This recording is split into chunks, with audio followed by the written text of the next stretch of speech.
The most growth happens in the place of uncertainty.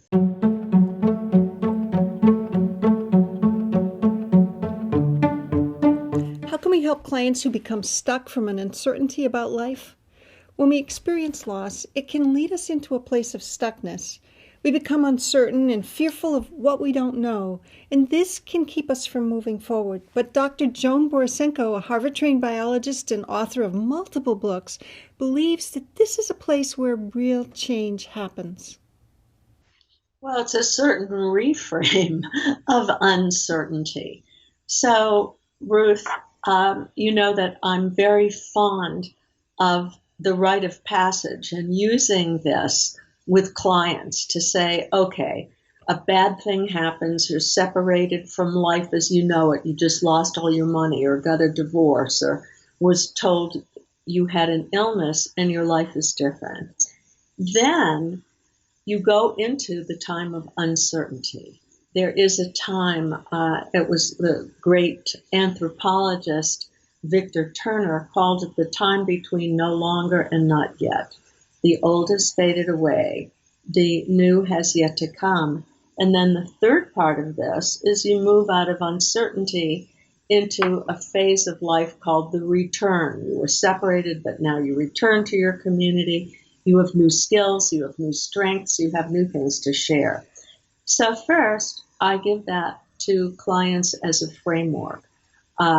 It turns out to be really a key thing for me that has been such a big part of my work.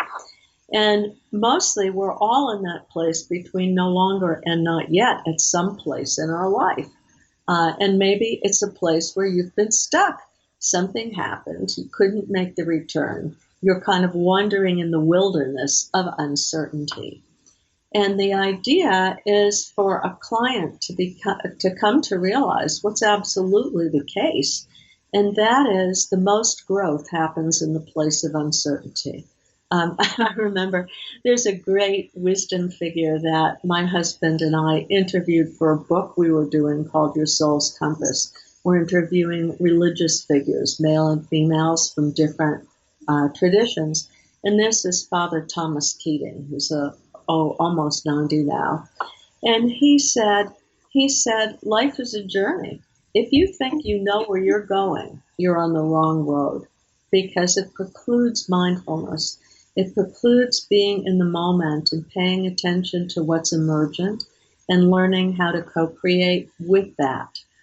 In the time of uncertainty, it's quite well known, it's also called liminal space. In uncertainty, what are the basic skills? And I wish that they would teach us these basic skills when we were kids. The first one is if you lost something, step one is to grieve it. If you don't grieve it, you'll stay stuck in whatever it is. It's hard to move forward when the past is really holding you hostage.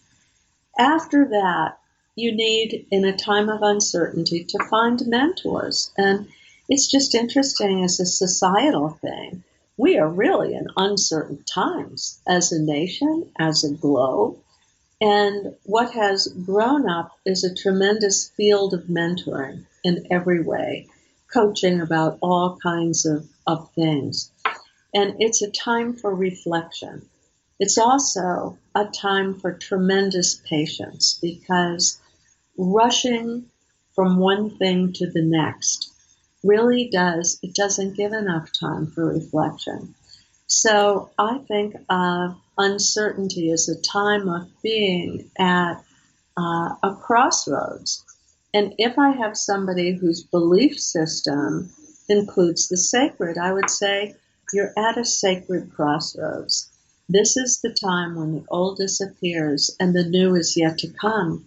So let's savor and celebrate the uncertainty and recognize that the mindful approach is what will bring you through this. And that is really the approach of mindfulness. I just give a context for it that, I don't know, people relax. They may not know where they are, but now they've got a map of the territory. And they know that uncertainty is a natural, normal place. And that a big deal is learning how to be comfortable with uncertainty.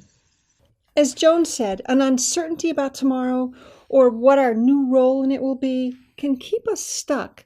And this is just one of the many ways that our clients can experience a kind of immobility in their lives. Now I'd like to hear from you.